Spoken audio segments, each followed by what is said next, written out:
Hi friend, this is Pastor Lucas Pin and this is our snack for the journey.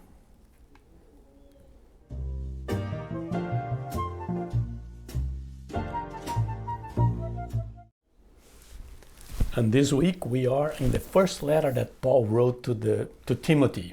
Paul wrote a lot of letters to church trying to help them.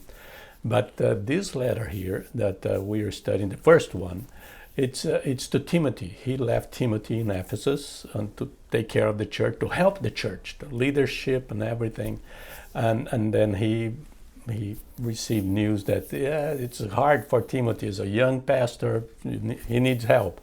So he wrote this letter. It's a kind of leadership manual. It's a great letter. I'd like to encourage you, not only you that are leader in your church, but anybody, read this letter. It's a great letter for a young pastor. And before I read the verse for today, I'd like to encourage you to subscribe to our channel and to share this video with your friends, family, and help us to bless other people. Let's see the verse for today. It's a great verse and great chapter too. We don't have time to go there to the details. It's chapter 3.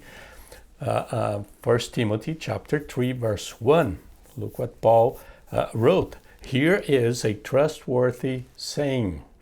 If anyone sets his heart on being an overseer, he desires a noble task. Overseer here is the word for bishop. So that is the word for overseer. It's the one that do the administrator work in the church, not only to bureaucratic things, but take cares of everything in the church, kind of spiritual things, relationship, counseling, teaching, everything. And Paul is saying here, and he's going to say, if you read that chapter, it's a great chapter for all leaders in the church, pastors, elders,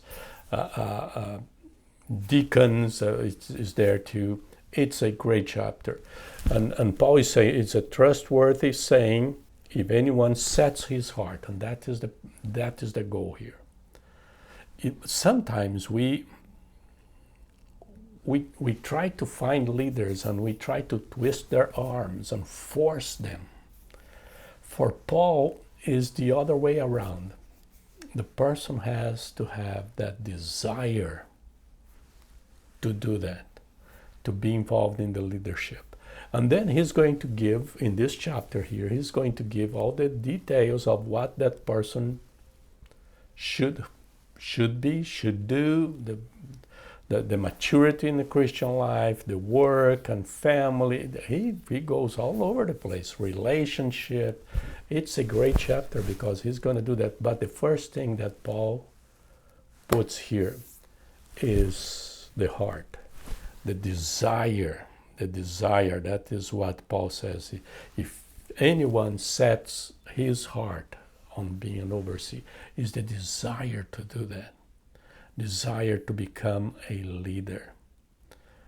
And James will say something very hard. He said, hey, be careful. If you desire to do those kind of things, you're going to be required more of you, from you. It's kind of, it's a tricky thing. But the heart has to be in the right place. You have to have the desire to serve, the desire to walk with the Lord, the desire to help the church, the desire to make the church grow, the desire to put your heart on it. And it's very important. Sometimes people just do it because nobody else is going to do it. I'll do it. And Paul says, no, you have to have your heart on that. You have to do it with your heart, with the best that you can. And you start with your heart. And then it goes to your life. Not everybody. So a lot of people has the heart, but they don't have the life. So Paul says you have to have the heart first. And then you have to have the life. And the life is very important too. So it's a great text for leadership. He's helping Timothy to find the right people for leadership in the church. It's a great chapter. So you desire that, You want to help, you want to participate, you want to give more to your church, you want to be more involved. Good. It's a noble thing. It's a noble thing.